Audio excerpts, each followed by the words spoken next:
Hello guys, I hope you like my videos. If you like my videos please like share and subscribe our channel. आज हम लोग class 11 accountancy journal entry जो कि GST पे based journal entries हैं. जैसा कि हम ऑलरेडी आपके पास 8 से 10 एंट्रीज इसके पहले पार्ट में भी डिस्कस कर चुके हैं, तो आज हम इसकी और 10 एंट्रीज जो बहुत ही खास हैं जीएसटी से रिलेटेड वो आपके साथ डिस्कस करेंगे ताकि आपको जीएसटी का कंसेप्ट क्लियर हो जाए. तो देखिए, सबसे पहले एडजस्टमेंट 1 को देखते हैं और इसके वर्किंग नोट पर ध्यान देंगे. आपसे कहा जाता है sold goods to Zorawar for ₹2 lakh less 10% trade discount plus CGST and SGST 9% each. Received half of the amount by cheque immediately and allowed 2% cash discount. Right. तो सबसे पहले इसकी कैलकुलेशन देखते हैं, फिर हम इसकी जनरल एंट्री देखेंगे डियर.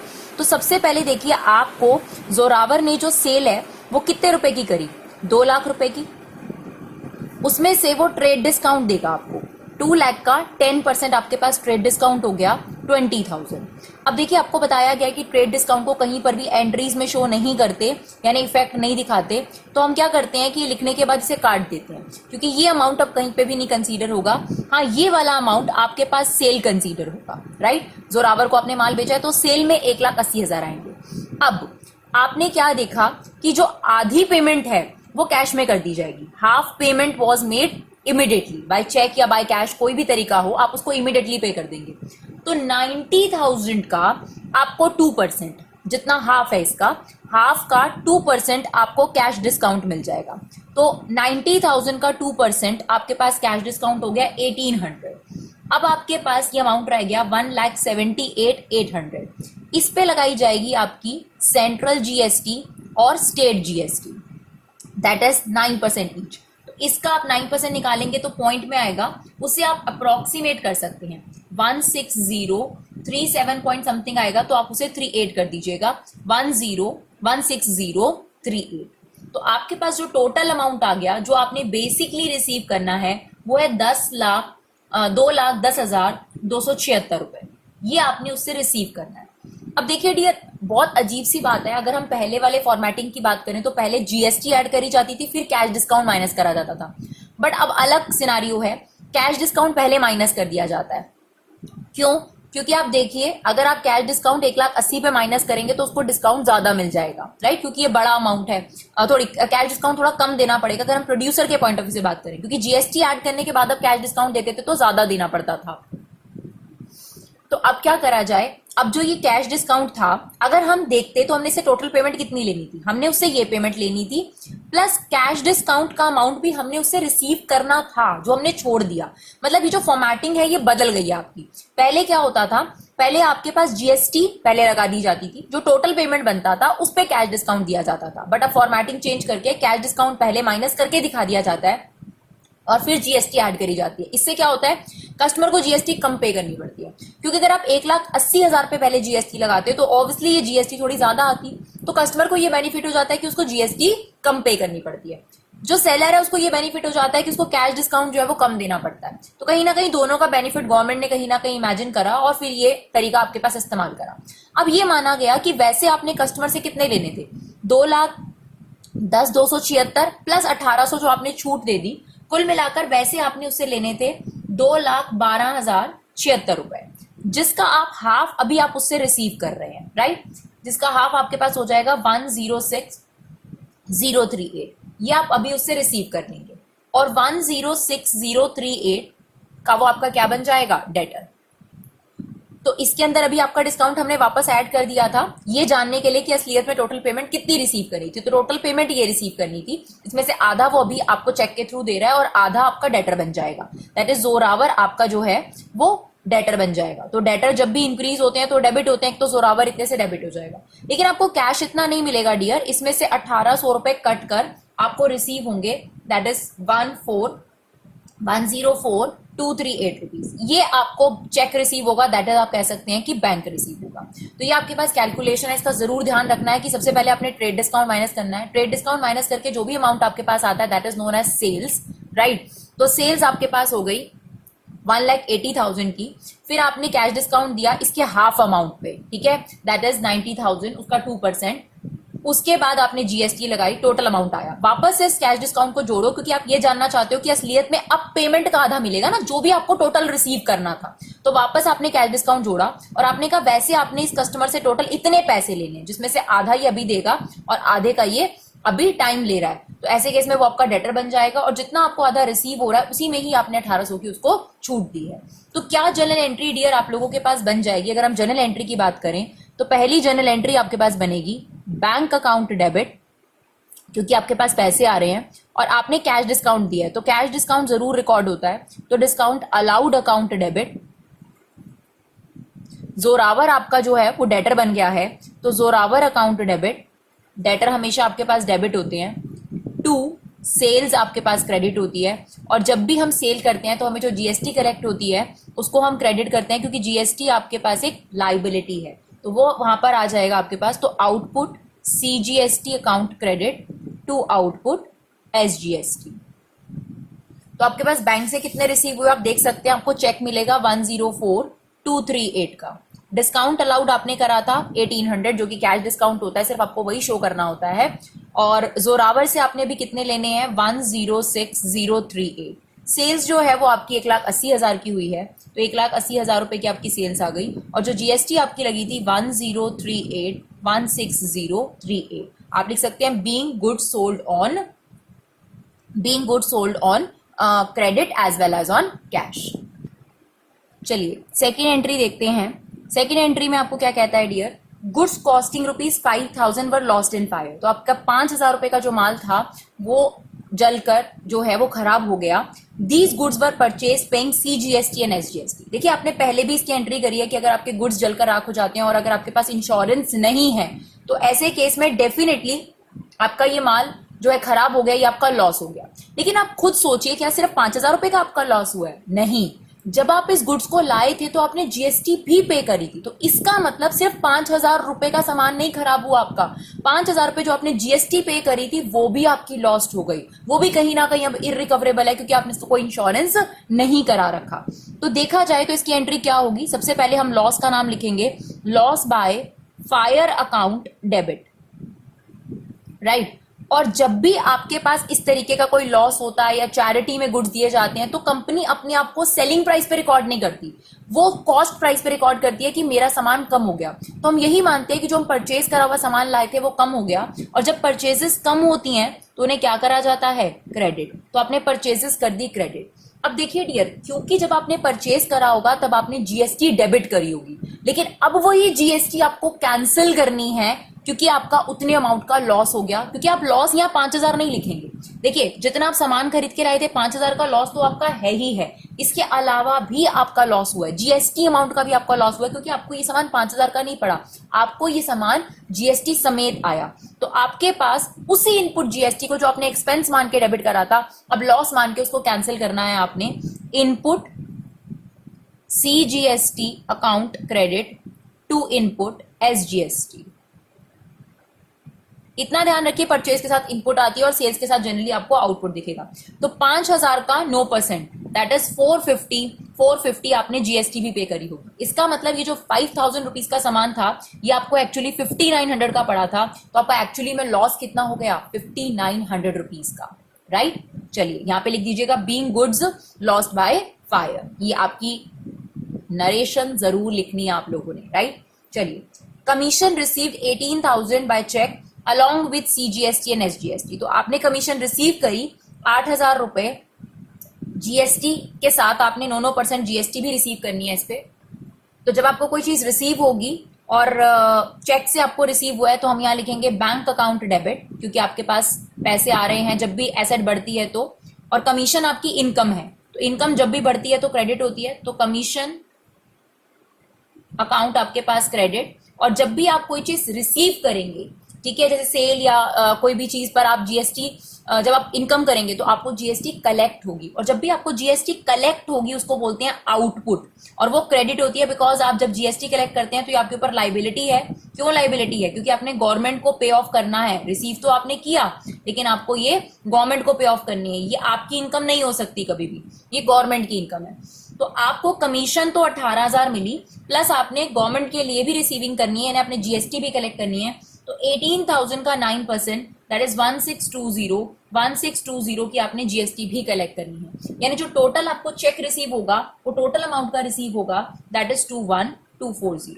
तो आप यहाँ नरेशन जरूर लिखेंगे, being commission received along with GST. Now fourth one, purchase goods from Param of ₹1 lakh less 10% trade discount. IGST, IGST कब लगती है? जब इंटर स्टेट होता है, यानी एक स्टेट से दूसरी स्टेट में। तो इसका मतलब आपने परम से माल अपनी स्टेट से बाहर परचेज करा होगा, 1 लाख रुपए का सामान था, 10% का ट्रेड डिस्काउंट है, आईजीएसटी 18% है, paid by cheque immediately and avail 2% cash discount. Param ने क्या किया, आपको सारी की सारी जो पेमेंट थी वो ऑन द स्पॉट प्रोवाइड कर दी, और इसी वजह से आप उसको पूरा का पूरा कैश डिस्काउंट दे रहे हैं। देखिए जो हाफ वाला था उसमें थोड़ी दिक्कत होती है, या 50% 60% में, लेकिन जिसमें फुल पेमेंट रिसीव्ड या पेड होती है तो उसमें आपको ज्यादा टेंशन लेने की जरूरत नहीं है। चलिए देखते हैं इसकी कैलकुलेशन। मेन इसकी कैलकुलेशन में ही थोड़ा सा प्रॉब्लम रहता है, और तो कोई ज्यादा इश्यू नहीं है। अब देखिए आपने 1 लाख रुपीज का सामान लिया, उस पर आपका 10% ट्रेड डिस्काउंट है, 10,000 रुपए का आपका ट्रेड डिस्काउंट हो गया, 90,000 रुपए। ट्रेड डिस्काउंट लिखने के बाद आप बेशक काट सकते हैं। अब आपकी परचेजेस कितने की ट्रीट होंगी? 90,000 रुपए की, राइट। उस पर जीएसटी लगनी है, आईजीएसटी। लेकिन अब आपका फॉर्मेट चेंज हो गया है, पहले आपको दिया जाता है कैश डिस्काउंट और फिर जीएसटी लगाई जाती है। पहले क्या होता था? पहले जीएसटी लगा के trade discount minus, cash discount minus होता था। अब लेकिन कैश डिस्काउंट पहले माइनस होगा, कितना? जितना आप पेमेंट कर रहे हैं। तो आप फुल पेमेंट कर रहे हैं, सॉरी फुल पेमेंट आप परचेज करें आपने गुड्स, तो आप फुल पेमेंट कर रहे हैं, चेक पूरा का पूरा, तो आपको 90,000 पर पूरा का पूरा डिस्काउंट मिल जाएगा, 90,000 का 2%, यानी आपको मिल जाएगा 1,800 रुपए का डिस्काउंट। तो आपके पास ये अमाउंट आ गया 88,200। अब इस पे लग जाएगी आपकी आईजीएसटी दैट इज 18%। तो 88,200 का 18% निकाल लीजिए, दैट इज 15,876, राइट। तो टोटल अमाउंट हमारे पास हो गया 104,076। ये टोटल अमाउंट वो हमें बैंक से यानी चेक से दे रहे हैं। अब यहाँ पर आपको वो डिस्काउंट ऐड करने की या माइनस करने की जरूरत नहीं है, क्योंकि अगर आप एक बार माइनस ऐड करेंगे और फिर माइनस करेंगे तो वही रिजल्ट आ जाएगा। क्योंकि यहाँ टोटल पेमेंट आपको यही मिल गई, तो आपके पास बिना टेंशन के अब आप ये लिख सकते हैं कि आपका बैंक इतने से इंक्रीज हुआ है, जीएसटी आपको इतनी पे करनी पड़ी, तो ये आपका एक्सपेंस है, एक्सपेंस आपके पास डेबिट होता है। बैंक भी जब आपके पास यहाँ पे होगा तो आपके पास क्रेडिट होगा, परचेजेस आपके पास डेबिट होगी। तो क्या एंट्री बन जाएगी हमारे पास? यहाँ पे एंट्री बन जाएगी डियर हमारे पास परचेजेस अकाउंट डेबिट,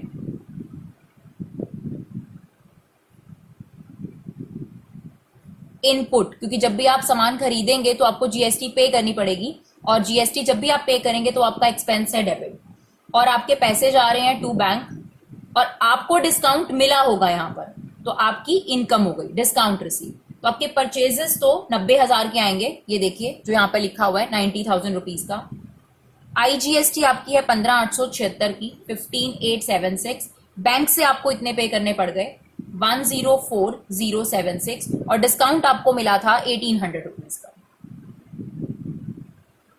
चलिए और आगे चलते हैं। अब आपके पास फिफ्थ है charge depreciation 10% on furniture costing ₹50,000। इसमें कोई जीएसटी का रोल नहीं है डियर, आपने सिर्फ डेप्रिसिएशन लगाना है। ये एंट्रीज आपने पहले भी करी हैं, और आपके एग्जाम में भी ऐसे मिक्स एंट्रीज आएंगी, सारी की सारी जीएसटी पे बेस्ड नहीं आएंगी, कुछ जीएसटी पे बेस्ड कुछ नॉर्मल। तो आपके पास चार्ज डेप्रिसिएशन 10% ऑन फर्नीचर, तो 50,000 का फर्नीचर है, 10% उस पर डेप्रिसिएशन लग गया। तो आपने ये एंट्री बिना जीएसटी वाले चैप्टर में भी करी है कि आपके पास क्या एंट्री हो जाएगी, डेप्रिसिएशन आपका एक खर्चा है, तो डेप्रिसिएशन अकाउंट डेबिट, और क्योंकि इससे फर्नीचर की वैल्यू कम हो जाएगी, और जब भी एसेट आपके पास डाउन होती है तो आपके पास क्रेडिट होती है according to our golden rule. कितना? 50,000 का 10%, दैट इज 5,000 रुपीज, राइट। तो ये आपका एंट्री हो गई being depreciation charge on furniture. Now next, Raj of Alwar, who owed 25,000, become insolvent and received 60 पैसा in a rupee as a full and final settlement। अब देखिए 60 पैसा का बेसिकली मतलब क्या होता है, अगर हम 60 पैसा को लिखे तो ये 60 पैसा है, डेसिमल 60। अब इसको हटाएंगे तो इनडायरेक्टली वो आपको ये बताना चाहता है कि आपको राज से सिर्फ 60% मिले हैं फाइनल सेटलमेंट में, बाकी के पैसे आपके डूब गए। तो ये एंट्री भी आप पहले कर चुके हैं कि 25,000 का 60% जो कि 15,000 रुपए होता है वो आपको रिसीव हो रहा है, बाकी का 10,000 आपका डूब गया। और जब डेटर से पैसा इरिकवरेबल हो जाता है उसका नाम है बैड डेट। और बैड डेट आपके पास लॉस है, और लॉस क्या करे जाते हैं, डेबिट। तो loss account debit which is a bad debt, और आपको पैसे मिले हैं उससे, तो कैश अकाउंट डेबिट। और आपके लिए जो ये डेटर था राज, ये आपके पास हमेशा के लिए अब जो है वो कैंसिल हो जाएगा, अब आपका ये डेटर नहीं रहेगा। डेटर तो ये कैंसिल हो जाएगा 25,000 से, लेकिन आपको पैसे कितने मिले, 15,000 रुपए। 10,000 रुपए जो है वो आपके लॉस्ट हो गए, यानी आपका लॉस हो गया। तो बीइंग पेमेंट रिसीव फ्रॉम राज 60 पैसा इन अ रुपी, ये आप इसकी नरेशन में डाल सकते हैं। चलिए 7th देखते हैं। 7th में फिर से हमें जो है कैलकुलेशन वर्क करना पड़ेगा। Sold goods to Sunil in cash. तो देखिए जब कैश लिखा है तो सुनील का क्या इंपॉर्टेंस है इसमें, हमने माल कैश में बेचा, 10,000 less 10% trade discount, CGST SGST लगी 6%, and received net 8,500 plus CGST and SGST। बहुत ही अच्छी एडजस्टमेंट है अगर आप इसे ध्यान से पढ़ेंगे तो। देखिए क्या कहता है, अगर आप 10,000 रुपीज का सामान सेल करते हैं, 10,000 रुपए का आपने सामान बेचा, लाइक, और आपका ट्रेड डिस्काउंट है 10%, तो वो तो आप माइनस कर दीजिए 10,000 का 10%, तो ये आपके पास आ गया 9,000 रुपए। तो अब देखिए ये वाली चीज तो कंसीडर नहीं होनी, सेल तो आपकी 9,000 रुपए ही लिखी जाएगी। ठीक है जी। अब आप खुद सोचिए कि आपको GST इस पर लगानी चाहिए थी भाई, जब कुछ और दे ही नहीं रखा, कैश डिस्काउंट के बारे में बता ही नहीं रखा, तो GST तो 9,000 रुपए पे लगानी चाहिए थी, और हमें पैसे भी 9,000 लेने चाहिए थे। बट यहाँ लिखा हुआ है कि received net of 8,500 plus GST, मतलब आपने 8,500 और GST 8,500 पर ली है, तो फिर ये 9,000 और ये 8,500, इनडायरेक्टली इसमें आपको कैश डिस्काउंट दे रखा था। 9,000 रुपए का आपने सामान बेचा, आप उससे 8,500 ले रहे हैं, तो दैट्स ऑब्वियस कि आप उसको 500 का कैश डिस्काउंट दे रहे थे, तभी आपकी पेमेंट 8,500 बनी, और फिर आपने उस पर सेंट्रल GST और स्टेट GST कलेक्ट करी, राइट। तो ये इसका फंडा था कि आपके पास इनडायरेक्ट फॉर्म में 500 रुपए का जो है कहीं ना कहीं कैश डिस्काउंट था। दोबारा समझिए, अगर आपका ट्रेड डिस्काउंट माइनस हो गया तो 9,000 रुपए की सेल है ना आपकी, तो आपको तो 9,000 रुपए लेने चाहिए थे और 9,000 रुपए GST लगानी चाहिए थे, क्योंकि कैश डिस्काउंट तो दे ही नहीं रखा। बट वो आपको कह रहा है आप 8,500 ले रहे हो उससे, और GST उसमें जोड़ के, वो भी 8,500 की GST, तो 500 रुपए का कहां पर है, तो इसका मतलब 500 रुपए आपके पास कैश डिस्काउंट था। तो अब 8,500 रुपीज पर आप अपनी GST लगाएंगे, जो कि है 6%, दैट इज 510, और टोटल पेमेंट आपको रिसीव होगी 9,520। तो इतने से आपका कैश इंक्रीज हो गया, राइट, क्योंकि आपने सेल करा है तो ये डेबिट हो जाएगा। आप जो है सेल कर रहे हैं तो GST आपको कलेक्ट होगी, और GST जब कलेक्ट होती है तो लाइबिलिटी होती है और वो क्रेडिट हो जाती है। कैश डिस्काउंट आपने दिया होगा, तो यहाँ पर डिस्काउंट आपका एक्सपेंस है, तो वो आपके पास क्या हो जाएगा, डेबिट। तो क्या जर्नल एंट्री बन गई हमारे पास जर्नल एंट्री बन गई डियर, कैश अकाउंट डेबिट। कितना कैश मिला आपको, 9,520। आपने डिस्काउंट दिया है तो डिस्काउंट अलाउड अकाउंट डेबिट 500 रुपए। सेल्स आपकी थी 9,000 रुपीज की, उस पर आपने GST कलेक्ट करी है, output CGST, output SGST, 510, right. चलिए 8th, provide interest on capital 10%, तो आपने IOC लगानी है, that is interest on capital 10%, और कैपिटल दे रखी है आपको 1,00,000 रुपए। हमने पढ़ा रखा है ये, और आपको भी बहुत अच्छे तरीके से पता होगा कि जो ऑनर बिजनेस में पैसा लगाता है वो बिजनेस के ऊपर लाइबिलिटी होती है, और लाइबिलिटी है तो उस पर बिजनेस को इंटरेस्ट पे करना पड़ेगा।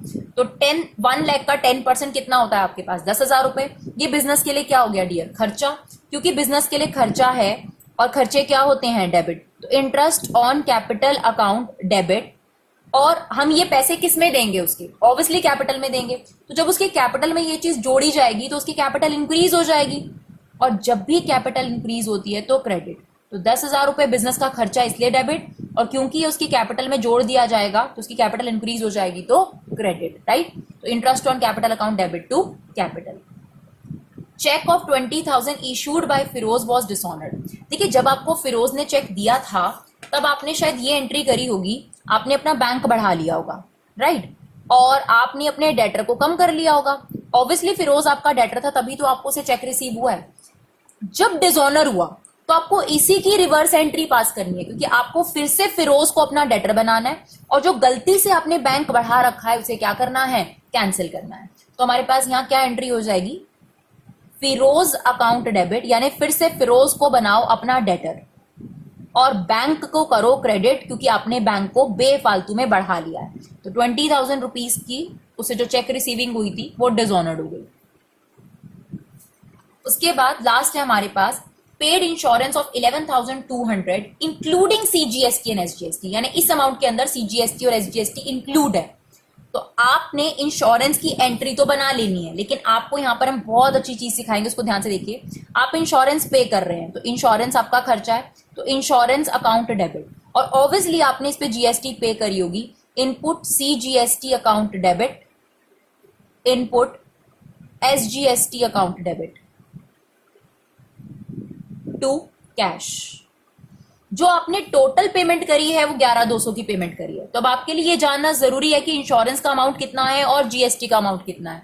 ये हमें कैसे पता चला? डियर, आप देखिए साफ साफ वर्डिंग लिखी हुई है कि आपने इंश्योरेंस इतना पे करा और उसमें जीएसटी इंक्लूडेड है, यानी बिना जीएसटी के ये अमाउंट कितना था हमें ये फाइंड आउट करना पड़ेगा। तो देखिए डियर, इसका बेस्ट तरीका ये होता है कि जीएसटी से पहले का अमाउंट आप 100 रुपए लेट कर लीजिए। जीएसटी से पहले का अमाउंट 100 रुपए, दो जीएसटी है 6% की, तो 6 रुपए 6 रुपए, यानी जीएसटी जोड़कर 112 रुपए हो जाएंगे। ठीक है, अगर 100 रुपए वैल्यू के लिए आपने 112 रुपए पे करे होंगे विद जीएसटी, तो इसमें कितना पे करा होगा? तो बहुत सिंपल सा लॉजिक है, ये भी जीएसटी इंक्लूड करके अमाउंट है, इसे 112 से डिवाइड कर दीजिए, और आप विदाउट जीएसटी पर लाना चाहते हैं इनटू 100 कर दीजिए, तो आपके पास 10,000 रुपए आ जाएंगे, क्योंकि एग्जैक्ट वही चीज होगी। ये क्या था? With GST amount. ये भी क्या था? With GST. यूनिटरी मेथड भी दे सकते हैं। अगर विद जीएसटी अमाउंट ये है, विदाउट जीएसटी ये है, तो 1 रुपीज के लिए क्या होगा? 100/112। तो अगर 11,200 विद जीएसटी है तो विदाउट जीएसटी कितना होगा? आप 11,200 से मल्टीप्लाई कर दीजिए, इससे भी आपके पास आंसर आ जाएगा। तो विदाउट जीएसटी ये अमाउंट था 10,000 रुपीज। उसके बाद हमने इस पे जीएसटी लगाई थी, तो 10,000 का 6% आपने जीएसटी लगाई, 600। मान लीजिए कि ये जीएसटी होती 8%, तब आप ऐसे करते, मान लेते कि विदाउट जीएसटी 100 रुपए है और जीएसटी लगी 8 रुपए, तो टोटल अमाउंट कितना हो जाता? 116। सेम वही फिनोमिना, विद जीएसटी वाले अमाउंट को 116 से डिवाइड करिए और 100 से मल्टीप्लाई कर दीजिए, विदाउट जीएसटी अमाउंट आपके पास आ जाएगा। तो आई होप आपको ये जो एंट्रीज हैं डियर वो आपको क्लियर रही हो, और अगर आप लोगों को थोड़ा सा भी डाउट हो तो आप इसे रिवाइंड करिए, थोड़ा सा रुकिए, उसको समझिए और कोशिश करिए, प्रैक्टिस करिए। आई होप आपको ये वीडियो अच्छा लगा हो। Thank you so much guys for your love and support. Keep supporting विवा क्लासेस।